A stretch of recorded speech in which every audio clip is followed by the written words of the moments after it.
I, 26F, stood at the altar, my hands trembling just a little inside Liam's. The scent of lilies and roses filled the small, sunlit chapel. My heart felt like it was going to beat right out of my chest, but in the best way possible. I looked at Liam, my Liam, and he smiled a smile that I thought could calm any storm. He looked so handsome in his tuxedo, his dark hair perfectly styled. This was it. This was the moment our forever started. The officiant was speaking, his voice a low, comforting drone in the background. My sister Ava, my maid of honor, stood beside me. She gave my arm a little squeeze, a silent message of support. I glanced at her. And she looked beautiful, if a little pale in her pale blue dress. I figured it was just nerves for me. We were always close, and my big day was a big day for her, too. The officiant paused, turning to Liam. Do you, Liam, take Clara to be your lawfully wedded wife, to have and to hold from this day forward, for better, for worse, for richer, for poorer, in sickness and in health, to love and to cherish until death do you part? Liam's eyes were locked on mine. He opened his mouth to say, I do. But the words never came out. Instead, the heavy oak doors at the back of the chapel creaked open with a dramatic groan. Every head turned. My smile faltered. Standing in the doorway, silhouetted against the bright afternoon light, was my mother-in-law, Margaret. She wasn't supposed to be here. We had a huge falling out a month ago, and she had been explicitly uninvited. She was wearing a severe black dress as if attending a funeral, not a wedding. And she wasn't alone. She was holding the hand of a small child, a little boy who couldn't have been more than 2 years old. A collective gasp went through the chapel. My own breath caught in my throat. Liam's hand went rigid in mine. I could feel the blood drain from his face. Margaret's voice, sharp and cold, cut through the stunned silence. Stop this wedding. She took a step forward, pulling the bewildered child with her. He had big brown eyes and a mop of dark, curly hair, so much like Liam's. My stomach twisted into a knot of pure ice. This is a sham, Margaret declared, her voice ringing with triumphant malice. She pointed a bony finger at her son. Liam, my son, has a child. He has a family he has been hiding. She then pushed the little boy forward slightly. This is who my son really loves. This is his son. The world tilted. The flowers, the sunlight, the smiling faces of our friends and family all blurred into a sickening watercolor mess. All I could hear was a roaring in my ears. Liam's son? He loved someone else? The words didn't make sense. It felt like a scene from a terrible movie. Not my life. Not my wedding day. Liam was frozen beside me, his face a mask of pure, unadulterated horror. He looked like a ghost. My gaze drifted from Liam's ashen face to the small child standing in the aisle. The boy looked terrified. His lower lip was trembling, and he was staring around at all the strange faces with wide, fearful eyes. He was just a baby, a pawn in whatever cruel game Margaret was playing. My heart ached for him. Then something strange happened. The little boy's gaze swept past the crowd, past the officiant, past me. He didn't even seem to see Liam. His eyes landed on the person standing right next to me. My sister. His expression changed. The fear melted away, replaced by a flicker of recognition. A small, hopeful light dawned in his big brown eyes. He lifted a tiny, chubby hand and pointed directly at Ava. A little sound, a sort of gurgle, escaped his lips. It sounded like a name or the beginning of one. He reached for her. My world, which had already been shattered, fractured into a million more pieces. I looked at Ava, my sister, my best friend, my maid of honor. She was whiter than a sheet, her knuckles stark white where she was clutching her bouquet. Her eyes were wide with a panic that mirrored Liam's. She stared at the child, then her gaze flickered to me. Her expression a toxic cocktail of guilt and terror. In that single, horrifying moment, a new, even more sickening truth began to dawn. Margaret's words were a lie. but not entirely. There was a secret. There was a child. But the woman my son really loves, it wasn't some faceless stranger. The betrayal wasn't just from the man I was about to marry. It was standing right beside me. The wedding was over before it even began. My father, his face a thundercloud, stepped forward and spoke in a low, dangerous voice that sent Margaret scurrying out of the chapel, though she left the devastation in her wake. The guests were ushered out in a flurry of whispers and sympathetic, pitying glances. I felt like an exhibit at a zoo. The tragic bride left at the altar in the most spectacular fashion imaginable. I was guided into a small vesting room off the side of the chapel. My beautiful white dress felt like a costume, heavy and suffocating. My mother was crying softly in a corner. My father was pacing back and forth like a caged lion. My best friend Maya was trying to hand me a glass of water, her face etched with worry. And Liam.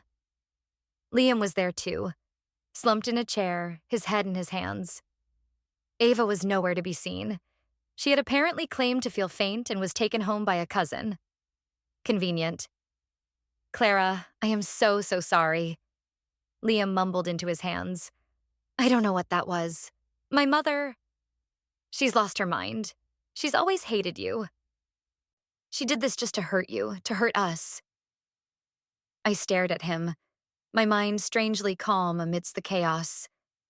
The initial shock was wearing off, replaced by a cold, sharp clarity.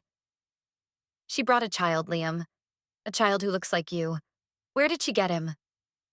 I don't know, he insisted, his voice rising in desperation. He finally looked up at me, his eyes red-rimmed and pleading. I have never seen that boy before in my life. I swear to you, Clara, on my life. This is all her. It's a sick, twisted game.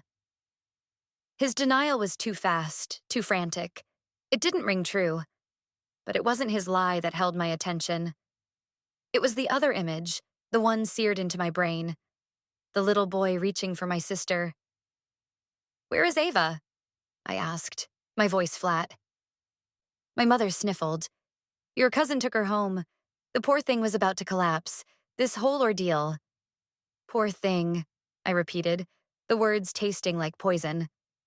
Maya caught my eye from across the room. She had seen it too. I could tell by the way she was looking at me, a question in her eyes. She had seen the boy's reaction to Ava. Later that night, I was at my parents' house, wrapped in a blanket on the sofa where I used to have sleepovers as a teenager. The wedding dress was in a heap on the floor of my childhood bedroom, a white ghost I couldn't bear to look at. My parents were treating me like a fragile piece of glass, tiptoeing around, speaking in hushed tones. They were focused on Margaret's cruelty. They accepted Liam's story that his mother was unhinged and had orchestrated the entire thing with a rented child, a cruel actor in a play designed to destroy our happiness. They wanted to believe it. It was simpler that way, less messy. But I couldn't let it go.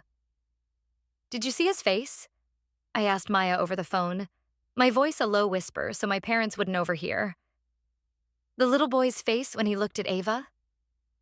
I saw it, Maya confirmed, her voice steady and sure. He knew her, Clara. I'm not crazy, you're not crazy. He looked right at her and reached for her. Liam swears he's never seen the child before, I said. He's sticking to the story that his mother is insane. Do you believe him? She asked gently. I hesitated. I believe he's lying, but I don't know what he's lying about. Is the child his? Or is there something else going on? What did Ava say? Maya pressed. I haven't been able to talk to her, I admitted. Mom said she's locked herself in her room, too devastated to speak to anyone. Too devastated or too scared? The thought was a venomous snake slithering through my mind. My own sister. It wasn't possible. It couldn't be. We shared everything. Secrets, dreams, clothes, heartbreaks. She was my other half. The next morning, I knew I couldn't live in this state of suspended horror. I had to know the truth, no matter how ugly it was. I got up, got dressed, and drove to Ava's apartment. I had a key. I let myself in. The apartment was quiet. I found her in the living room, sitting on the couch, staring at a blank television screen.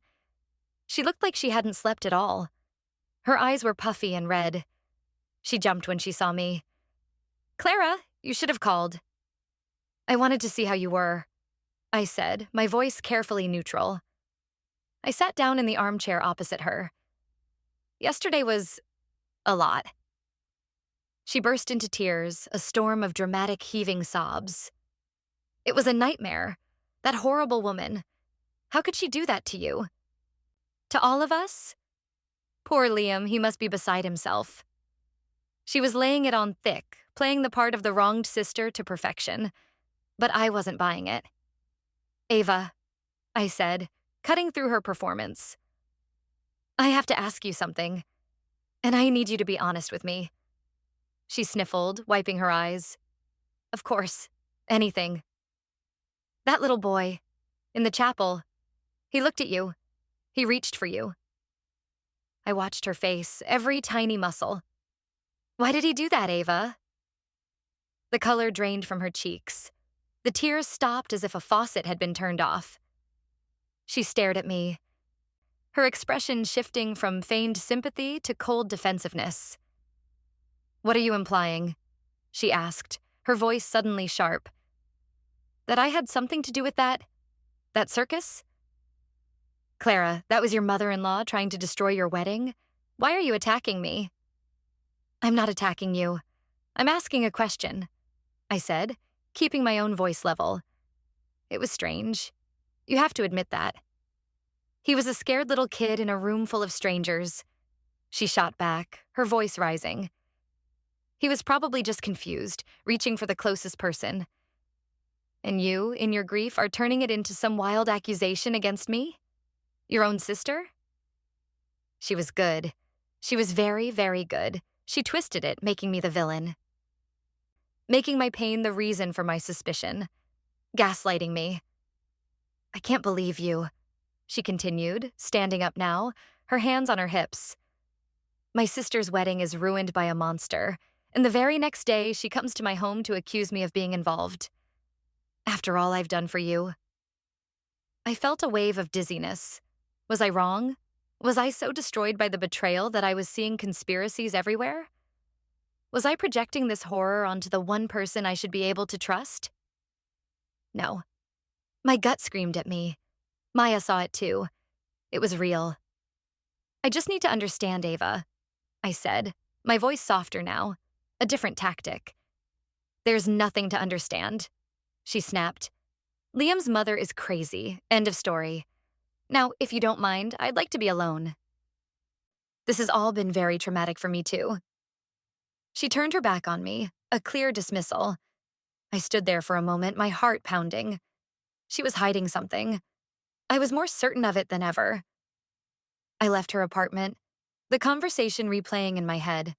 Her defensiveness, her anger, the way she immediately turned it back on me. Those weren't the reactions of an innocent person. Those were the reactions of someone who had been caught. I got into my car and just sat there for a few minutes, my mind racing. Liam was lying. Ava was lying. They were in it together.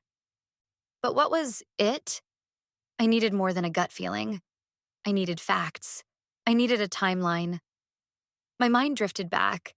Over the past couple of years, were there any strange periods? Any moments that didn't add up? And then it hit me. About a year and a half ago. It was the spring. Liam had to go on a work trip. It was last minute, he'd said. A big project in another state. He was gone for 2 full weeks. I remembered being annoyed because we had plans that weekend. He was vague about the details, saying it was a confidential client. At the time, I trusted him completely. I had no reason not to. Around the exact same time, Ava had disappeared. I had called her to complain about Liam's trip, and she didn't answer. She called me back 2 days later, her voice sounding weak and raspy. She told me she had come down with a horrible flu and had gone to stay with a friend out of state. Someone I didn't know, so she wouldn't infect anyone. She said she was just going to sleep and recover. She was gone for almost 3 weeks. 2 weeks. 3 weeks. The timelines were almost identical. A secret work trip. a sudden illness, and a trip to an unknown friend's house. Could it be?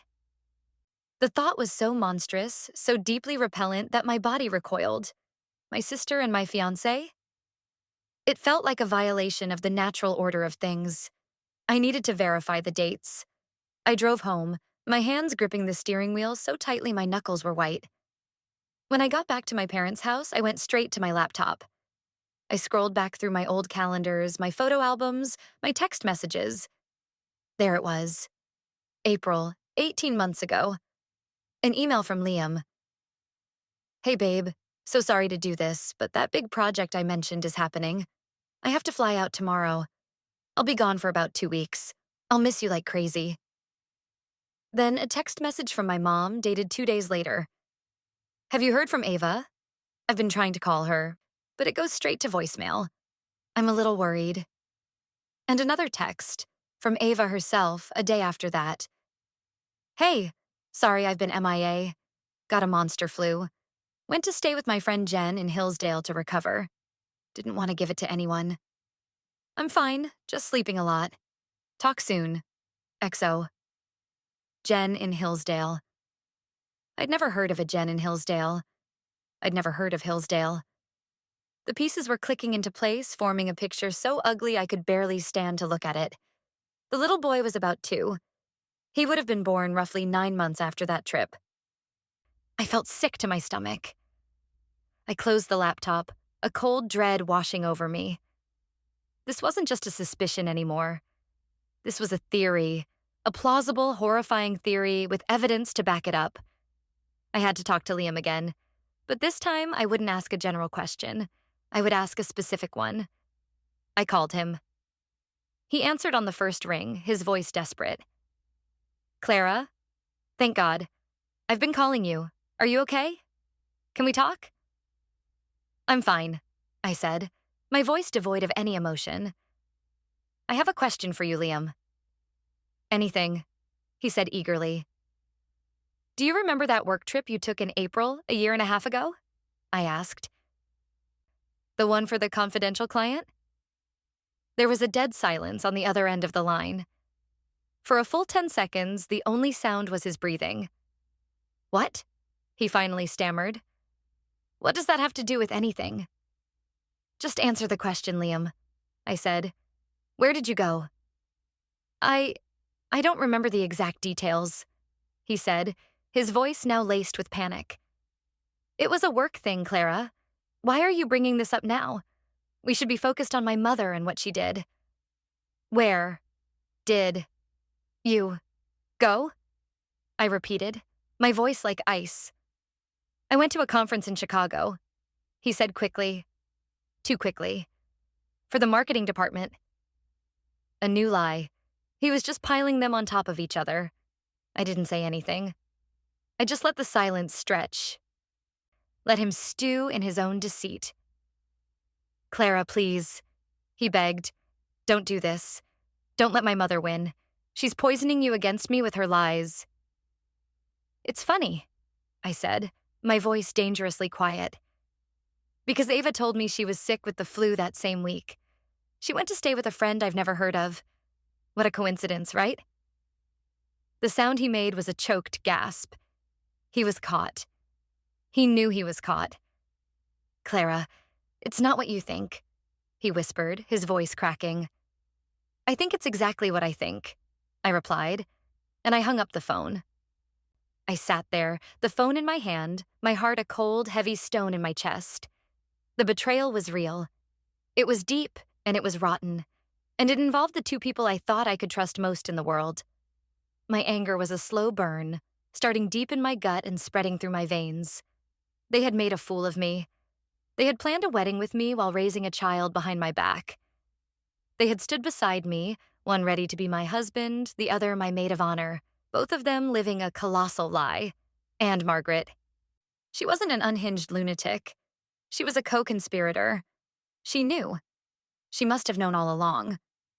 Her stunt at the wedding wasn't just a random act of cruelty.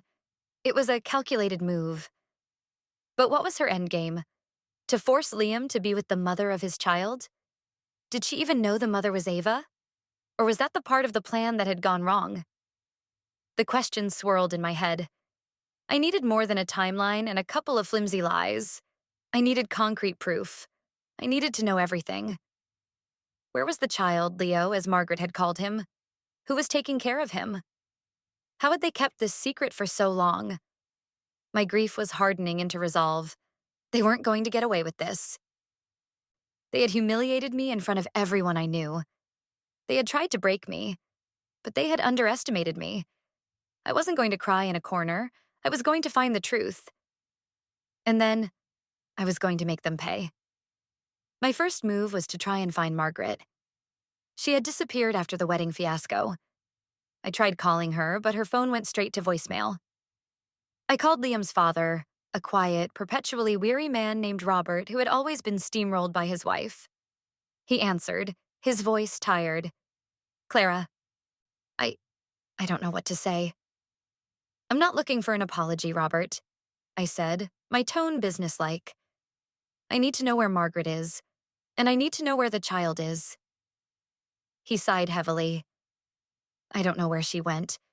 She came home after the event, packed a bag, and left. She wouldn't tell me where she was going. As for the boy, Clara, I swear to you, I knew nothing about this. This is the first I've heard of any child. I believed him. He sounded genuinely shocked and exhausted. Margaret had likely kept him in the dark, just like she kept everyone else.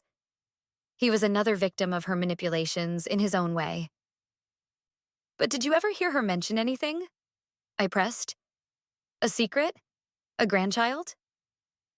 He was quiet for a moment, thinking. She has been strange for the last year or so. Very secretive, making phone calls in other rooms. She mentioned a few times that she was securing the family legacy. I thought she was talking about her investments.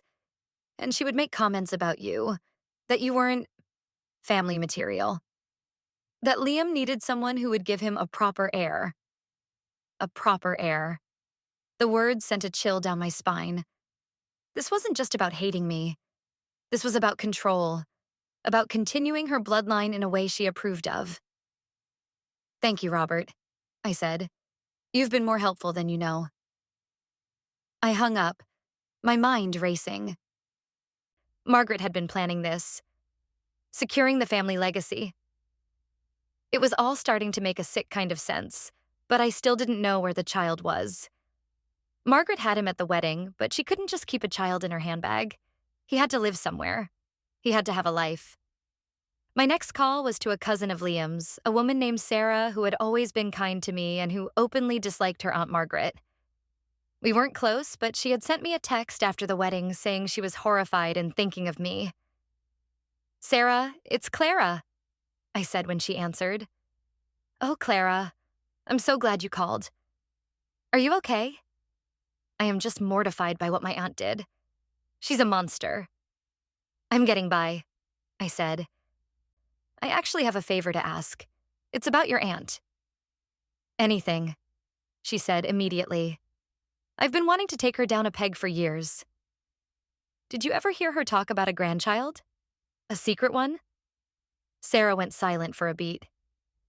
Oh my God, she whispered. Yes, she did. It was a few months ago at a family brunch. She'd had a bit too much wine and got sentimental. She started talking about how she had a precious secret that would ensure the family's future. She said she had a grandson. We all thought she was being dramatic or making it up for attention. Did she say anything else? I asked, my heart pounding. A name? Where he was? No, nothing specific, Sarah said, thinking. Just that he was being well taken care of until the right time. And she said something weird.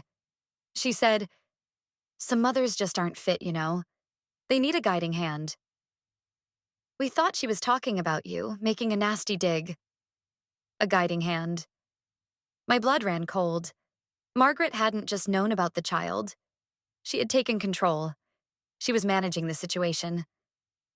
Some mothers just aren't fit. Was she talking about Ava? Did she disapprove of Ava as a mother, even if she was the one who provided the heir? This was getting darker and more twisted by the second. Margaret wasn't just a cruel woman. She was a puppet master, pulling all the strings. She had Liam, Ava, and the child all tangled up in her web. The conversation with Sarah solidified it for me. This was too big, too complicated for me to unravel on my own. I needed a professional.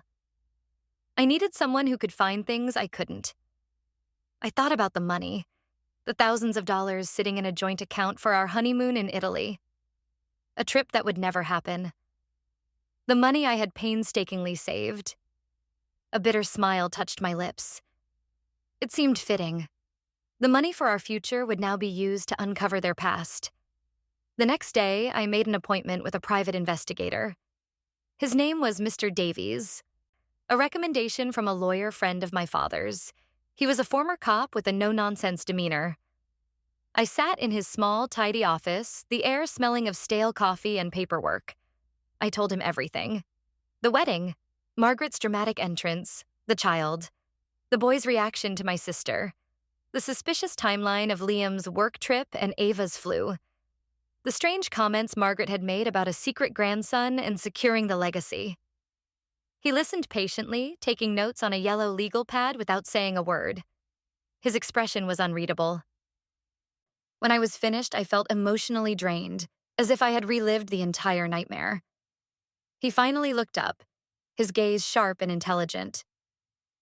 "So, to be clear," he said, his voice a low gravel.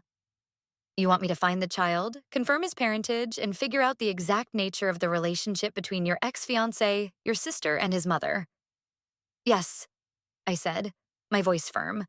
"I want to know everything. I want proof." "Proof can be expensive," he warned. "I have the money," I said, thinking of the honeymoon fund. "Whatever it takes." He nodded slowly. "Okay, Miss Hale, I'll take the case. I'll start with the child. A boy, you said? Around 2 years old? Name might be Leo?" "That's what Margaret called him," I confirmed. "It's a start," he said. "I'll also look into your sister's activities 18 months ago, this friend's house in Hillsdale, and your ex-fiancé's work trip.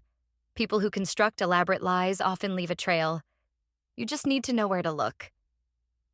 Leaving his office, I felt a strange sense of relief. I had handed over the burden of the search to someone capable. Now, all I could do was wait. The waiting was excruciating. Every day felt like a week. I stayed at my parents' house, avoiding calls from Liam, who was still desperately trying to reach me. I ignored the pitying texts from extended family and friends. I spoke only to my parents and to Maya.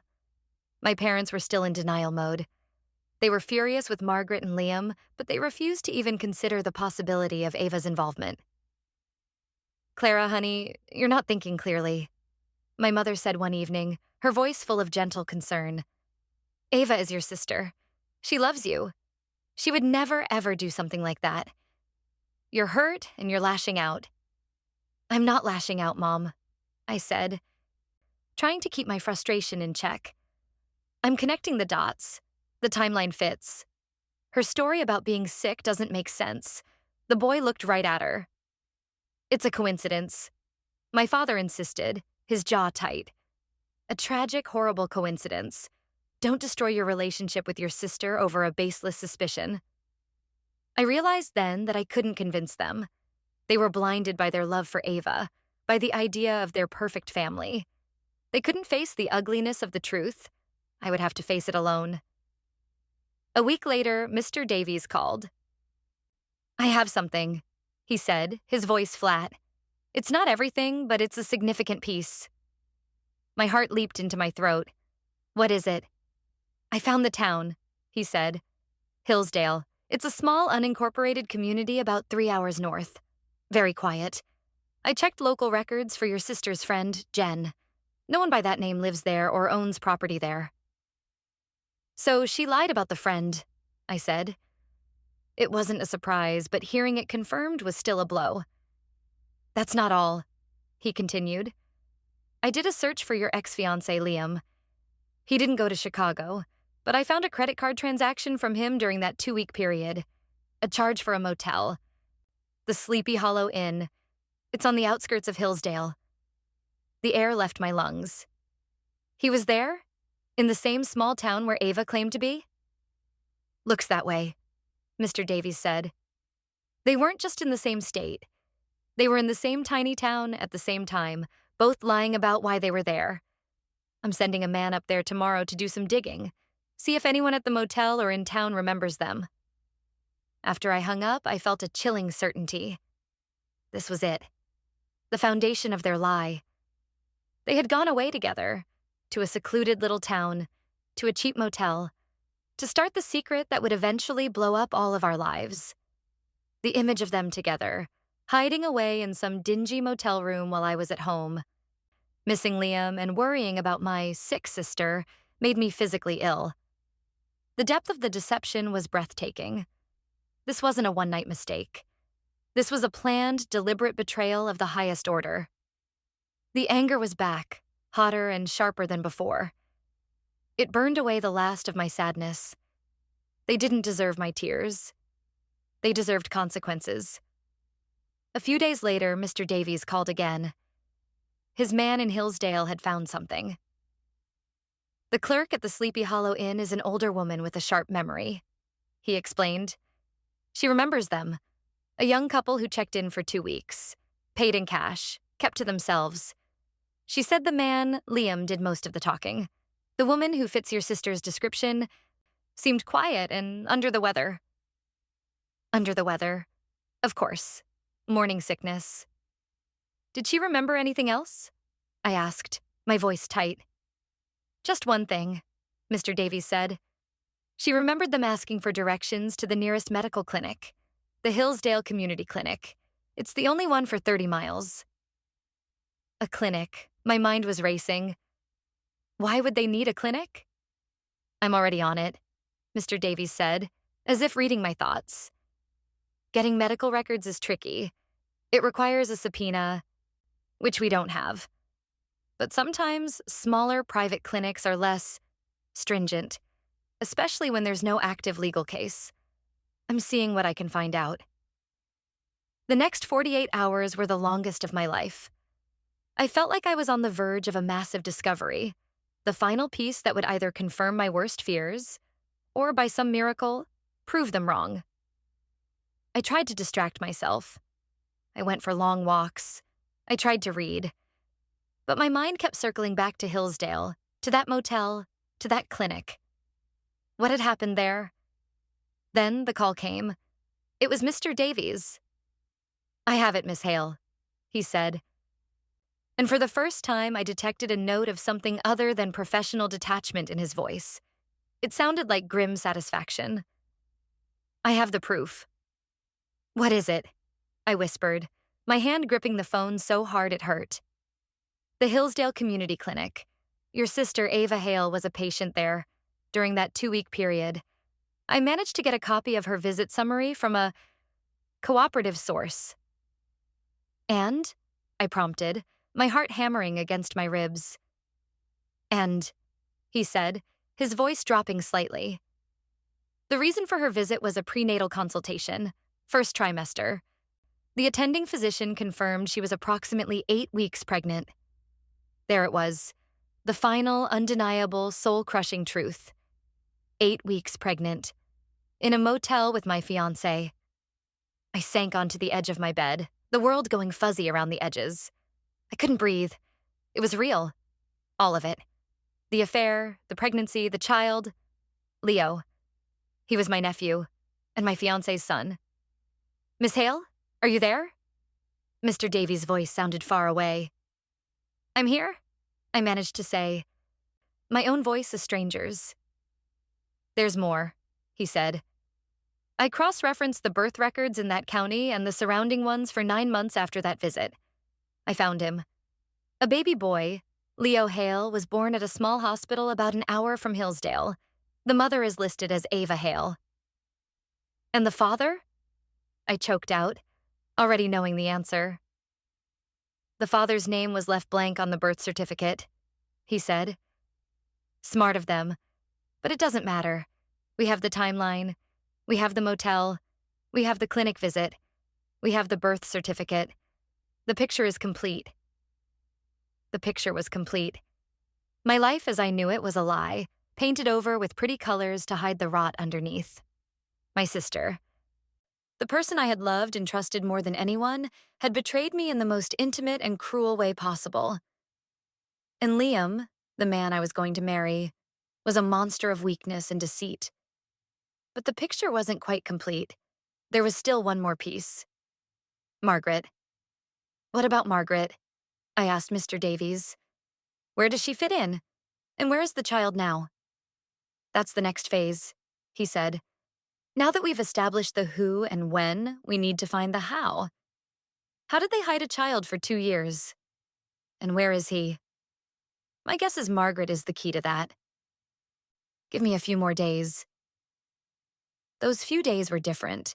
The shock and grief had been replaced by a cold, hard rage. It was a clarifying emotion. It burned away all the doubt, all the pain, and left only a single burning purpose. Justice. Not just for me, but for that little boy, Leo, who was being used as a weapon in a war he didn't understand. I started making a plan.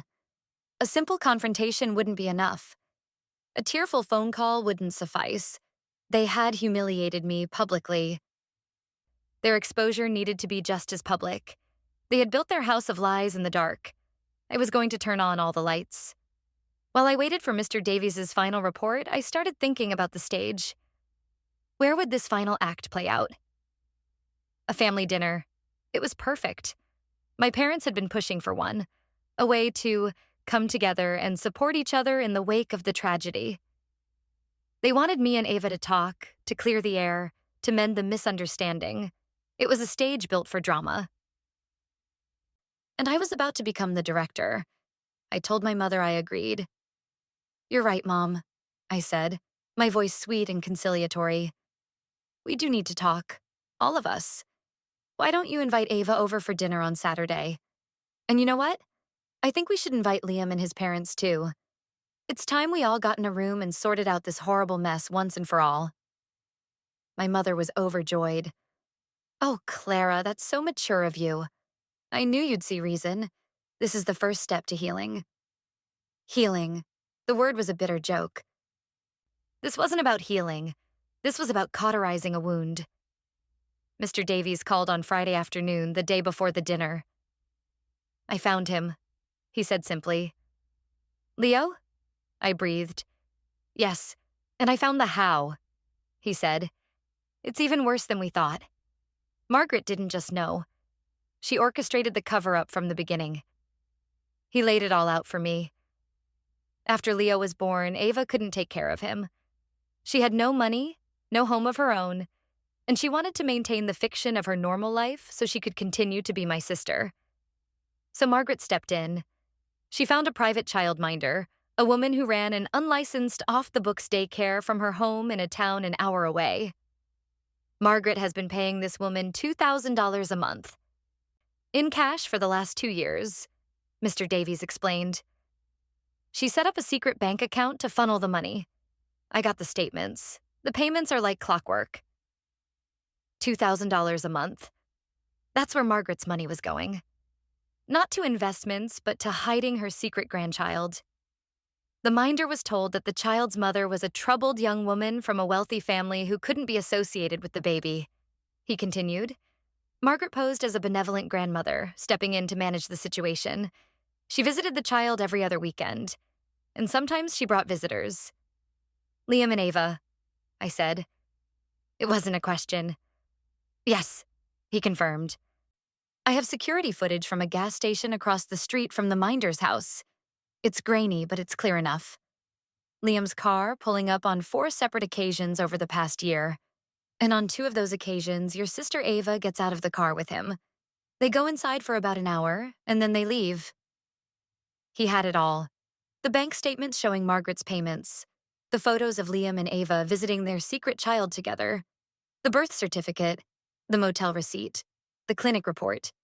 It was an entire dossier of their deceit. I'm emailing you the file now, Mr. Davies said. It contains copies of everything. the birth certificate, the bank statements, and stills from the security footage. "Thank you, Mr. Davies," I said, my voice shaking slightly. Not with fear, but with anticipation. "You've given me everything I need." "Good luck, Miss Hale," he said, and for the first time I heard a hint of warmth in his voice. "Give 'em hell." I opened my email. The file was there. I clicked on it, and their lies unfolded before me in black and white. The clinical text of the birth certificate, the cold, hard numbers of the bank transfers, and the blurry, damning photos of my sister and my ex-fiancé walking into a suburban house together, partners in a crime that had shattered my life. I printed everything. I put it all in a neat manila envelope. The weapon was ready. All I needed now was the war. Saturday evening arrived. I spent the afternoon getting ready, not like a victim, but like a warrior preparing for battle. I chose my outfit carefully, a simple, elegant black dress. It felt appropriate. It was the color of mourning, but it was also the color of authority. I did my makeup with a steady hand. When I looked in the mirror, I didn't see the heartbroken bride from a week ago. I saw a woman who had been to hell and back, and who was no longer afraid of the fire. I went downstairs. The house was filled with the smell of my mother's roast chicken. The table was set with the good china. It was also painfully normal, a domestic backdrop for the explosion that was about to happen. Ava was already there, sitting in the living room with my parents. She was wearing a soft pink sweater, the picture of innocence. She gave me a tentative smile when I walked in. "Clara," she said softly, "I'm so glad we're doing this." "Me too," I replied, my voice smooth as glass. I sat down, the manila envelope resting on my lap, hidden by my purse. The doorbell rang. My father went to answer it. A moment later, Liam, Margaret, and Robert walked in. Liam looked like a man being led to his own execution. His eyes were hollow, and he wouldn't look at me. Robert looked deeply uncomfortable, like he would rather be anywhere else on earth. But Margaret was triumphant. She was wearing a regal purple suit, a smirk playing on her lips. She thought she had won. She thought this dinner was my surrender, my white flag. She thought she was here to witness me accepting the new reality and gracefully stepping aside. She had no idea she was the guest of honor at her own immolation. We all sat down at the dining table. The tension was so thick you could cut it with a knife. My mother, bless her heart, tried to break the ice. "Well," she said with a brittle cheerfulness, "I'm so glad we could all come together. It's been a difficult week for everyone, and I think communication is the key." She looked at me, then at Liam. "Clara, Liam, there has been a terrible misunderstanding, orchestrated by a moment of poor judgment," she said, giving Margaret a pointed look. Margaret just sniffed, unbothered. There was no misunderstanding. I spoke the truth. My mother's face tightened. "We're not here to rehash those awful lies. We're here to move forward." She then turned her gaze to me, her eyes pleading. "Clara needs our support. And Ava, thank you for being such a rock for your sister." Ava preened, placing a hand on my arm. "Of course. I'll always be here for Clara." This was it. My opening. I gently removed her hand from my arm. I looked at my mother, my expression calm and serious. "It wasn't a lie, Mom," I said, my voice clear and carrying in the silent room. Every single person at the table froze. My mother's smile vanished. My father stopped with his fork halfway to his mouth. Liam went pale. Ava's hand, which had been reaching for her water glass, stopped in midair. Only Margaret looked pleased. A smug, knowing smile spread across her face.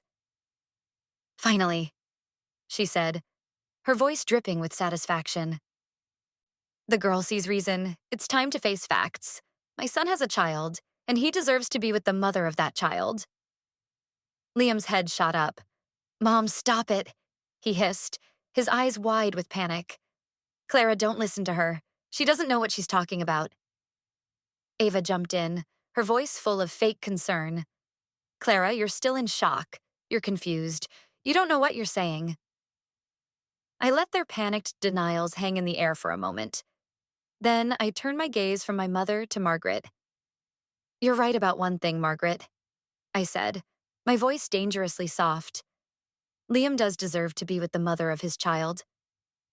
Then I slowly turned my head and looked directly into my sister's eyes. Isn't that right? Ava? The color drained from Ava's face. She looked like she had seen a ghost. What? What are you talking about? She stammered. I didn't answer her. Instead, I reached into my purse, pulled out the manila envelope, and took out the first document. I slid the crisp white paper across the polished wood of the table until it stopped right in front of my father. That's a copy of the child's birth certificate, I announced to the room. His name is Leo. You can see the date of birth, and you can see the mother's name listed right there in black and white. My mother and father both leaned forward, staring at the paper. I watched my father's face as he read it. His expression went from confusion to disbelief to a slow, dawning horror that turned his face to stone. He looked up from the paper, not at me, but at Ava, his own daughter. The look in his eyes was one of utter devastation and cold fury. My mother let out a small, strangled gasp, her hand flying to her mouth. No, she whispered. It can't be. Ava was shaking her head, tears starting to well up in her eyes. It's a fake, she cried. Clara, how could you? You faked a document to hurt me? Liam was sputtering. This is insane. Clara, you've lost your mind. You're so desperate to blame someone, you're making things up? Even Margaret looked confused. This wasn't part of her script. She had expected a tearful confession from Liam and a fight over some anonymous other woman. She had not expected this. Her smug expression faltered, replaced by a flicker of uncertainty. Oh, it's very real, I said calmly. But you're right. A single document can be questioned. I reached back into my envelope. So, let's look at the timeline. Leo was born on January 12th of last year. If you count back 9 months, that takes you to April of the year before. The exact same month that Liam went on his work trip, and you, Ava, went to stay with your sick friend in Hillsdale. I pulled out the next document, the motel receipt. I slid it across the table. This is a receipt from the Sleepy Hollow Inn in Hillsdale for a 2-week stay for Mr. Liam Porter. Liam looked like he was about to be physically sick. And this, I said, pulling out the clinic report, is a summary of a visit to the Hillsdale Community Clinic for a patient named Ava Hale for a first trimester prenatal consultation. Ava let out a sob, burying her face in her hands. The performance was over. There was nowhere left for her to hide. But I wasn't done.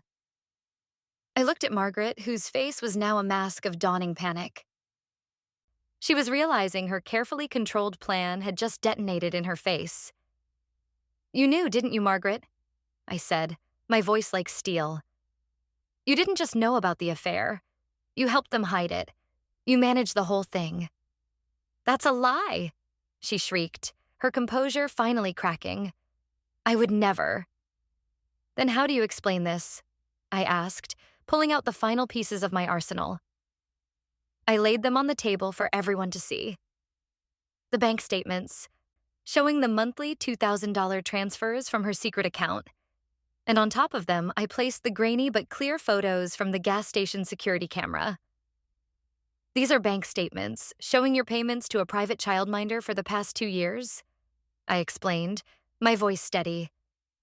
And these are photos of your son, Liam, and my sister Ava, arriving at the childminder's house together, visiting their secret son, on a day they told me they were running errands.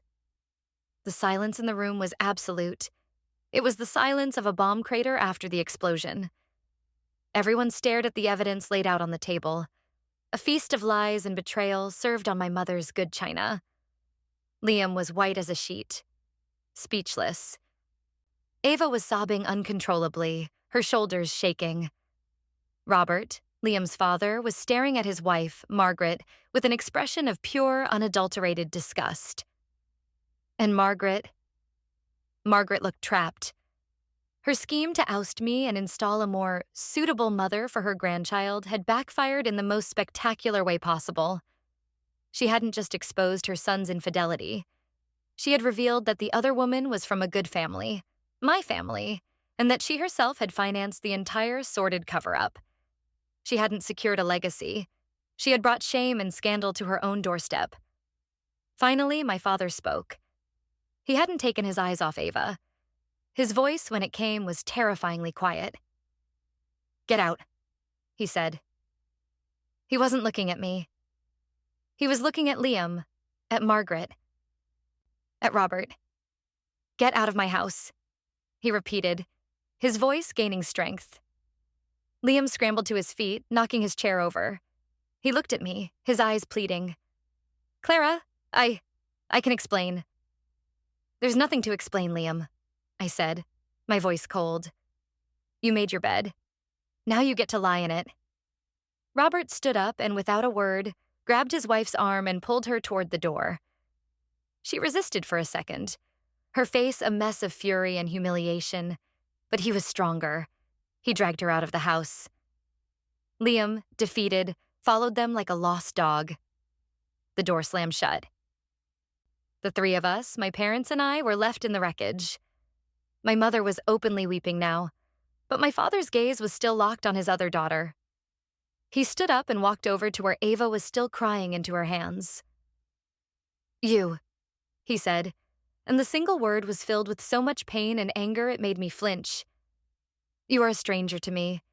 You have dishonored this family. You have broken your sister's heart and betrayed her trust in the most evil way I can imagine." He pointed to the door. "Get out." Ava looked up, her face streaked with tears and makeup.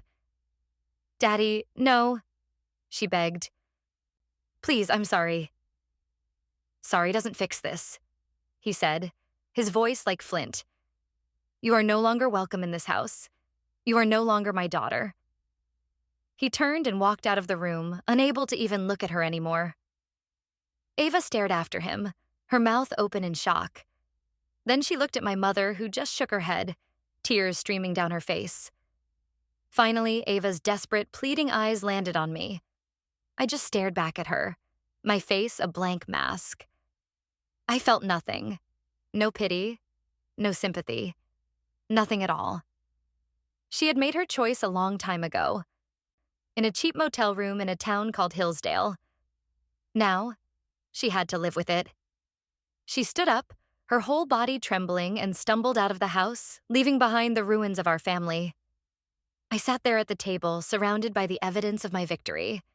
The roast chicken was getting cold. The war was over, and I had won. The days that followed were quiet. The fallout, however, was loud. I didn't have to seek it out. It came to me in snippets and whispers from the outside world. I met Maya for coffee a week after the dinner. She had already heard the story, or at least a version of it, through the grapevine of mutual friends and family. "So, it's true?" she asked, her eyes wide as I gave her the full, unvarnished account, complete with the details from Mr. Davies's file. "Every last sordid word of it," I confirmed, sipping my latte. It felt good to say it out loud to someone who was unequivocally on my side. "Wow," she breathed, shaking her head in disbelief. "Just, wow. I knew they were hiding something, but I never imagined it was that deep. An entire secret family. And a puppet master mother-in-law pulling the strings," I added. "So what happened to them?" she asked, leaning forward eagerly. "Give me all the details. I want to savor this." "From what I've heard," I began, "Liam and Ava are living together. They got a tiny, depressing one-bedroom apartment on the other side of town. Apparently, Liam's father, Robert, gave him a final check and told him he was on his own. He cut him off completely." "Good for Robert," Maya said with a nod of approval. "And my parents did the same to Ava," I continued. "My dad is furious. He sees her betrayal of me as the ultimate sin. He changed the locks on their house and told her not to contact them. Mom is heartbroken, but she's standing by him. And by me." "And what about the queen bee? Margaret?" I allowed myself a small, satisfied smile. Oh, Margaret's ending is my favorite. Robert apparently told her he wants a divorce. He said he can't even look at her after what she did. Not just to me, but to their own son. She tried to control Liam's life and ended up destroying it, and her own in the process. All her society friends have iced her out. The story of her bringing a secret baby to a wedding to blow it up, only to have it revealed that the baby belonged to the bride's sister. It's the kind of scandal they love to whisper about over lunch. She wanted to be a matriarch. Now she's a pariah. Maya took a long sip of her coffee. That is the most satisfying thing I have ever heard. It's like a Greek tragedy, but for horrible suburban people. We both laughed. It was a real, genuine laugh. The first one I'd had in what felt like forever. And what about the baby? Maya asked, her expression turning more serious. Leo. My smile faded. That's the one part of this that isn't satisfying. He's with them, Liam and Ava, in that tiny apartment. He's the real victim in all of this, caught between three selfish, broken people. Do you think they'll be good parents? I thought about it for a moment. I don't know, I said honestly. Liam is weak and Ava is selfish, but maybe being forced into this reality will make them grow up. For Leo's sake, I have to hope so. A few days later, I had a conversation with my parents. It was stilted and awkward at first. They were both weighed down by guilt. We are so sorry, Clara. My father said, his voice heavy. We should have listened to you. We should have believed you. We were so busy trying to protect the idea of our family that we didn't protect you. I was so blind, my mother added, her eyes filling with tears. I just couldn't imagine Ava, my little girl, being capable of something so monstrous. It's okay, I said, and I meant it. You didn't know. You wanted to believe the best of her. I get it. I used to believe the best of her, too. We love you, Clara, my dad said. And we are so, so proud of how strong you've been. I need some space, I told them gently, to figure out my own life now. But we'll be okay. We can rebuild. They understood. They had lost one daughter, at least for now, and they were desperate not to lose the other. They would give me whatever I needed. The final loose end was Liam. He called me about 2 weeks after the dinner. I almost didn't answer. But some part of me needed to hear what he had to say. I needed to close that door myself. Clara? His voice was thin and reedy, stripped of all its former confidence. Please don't hang up. I stayed silent. I know sorry is a joke, he began, his words tumbling out in a desperate rush. I know it means nothing, but I have to say it. I am so, so sorry, Clara. For everything. I was a coward. I was weak. I let my mother manipulate me, and I got caught up in something with Ava. And I didn't know how to get out of it. He was blaming them. His mother. My sister. Everyone but himself. It was so predictable. I never stopped loving you, Clara, he said, his voice cracking. That was real. Us. We were real. I messed it up. I messed everything up. I listened to his pathetic excuses, his self-pitying monologue. I felt nothing. No anger, no sadness, not even a flicker of the love I once had for him. He was a stranger on the phone, a ghost from a life that no longer belonged to me. When he finally ran out of words, the line was silent for a long moment. Are you done? I asked, my voice flat and cold. Yes, he stammered. Good, I said. You made your choice, Liam. A long time ago, you have a son, you have Ava, that is your life now. Live with it. Before he could respond, I ended the call. Then I opened my contacts, found his name, and pressed block. I did the same for Ava, and for Margaret. It was a small digital act, but it felt monumental. It was the sound of the final door slamming shut. Life began to move forward. I hired a lawyer and armed with Mr. Davies's entire file, I went after the wedding vendors. The story of the fraud, the public humiliation, and the undeniable proof of a conspiracy to deceive me was a powerful motivator. Most of them gave me my deposits back without a fight, eager to avoid being associated with the scandal. I took that money, along with the honeymoon fund, and put a down payment on my own apartment. A bright, sunny one-bedroom with a small balcony, in a part of town far away from my old life. Packing up my things from the apartment I had once shared with Liam was cathartic. I threw out every photo, every gift, every last reminder of him. One of the last things I packed was the wedding dress. It was still in its garment bag, a pristine white relic from a day that had turned into a nightmare. I took it out and looked at it one last time. It was beautiful, a symbol of a dream I once had. But it wasn't my dream anymore. I no longer felt the sting of loss when I looked at it. I didn't feel sadness or regret. I felt a quiet, steely sense of victory. They had tried to ruin me. Liam, with his weakness. Ava, with her jealousy. Margaret, with her venomous need for control. They had conspired to humiliate me on what should have been the happiest day of my life. They had wanted to make me small, to break me down, to force me into a corner. But they had failed. Their intricate web of lies had collapsed, and it had trapped them, not me. They were the ones living in the ruins, ostracized, broke, and stuck with the consequences of their own toxic choices. I was the one who was free. I carefully folded the dress and placed it in a box. I sealed it with tape. I wasn't going to sell it or destroy it. I was going to keep it. It would be a reminder, not of the pain, but of my own strength. A reminder of the day I stopped being a victim and started being the one who writes the ending. They finally learned what happens when you try to burn someone else's world down. You just end up buried in the ashes. And I was walking away without a single burn.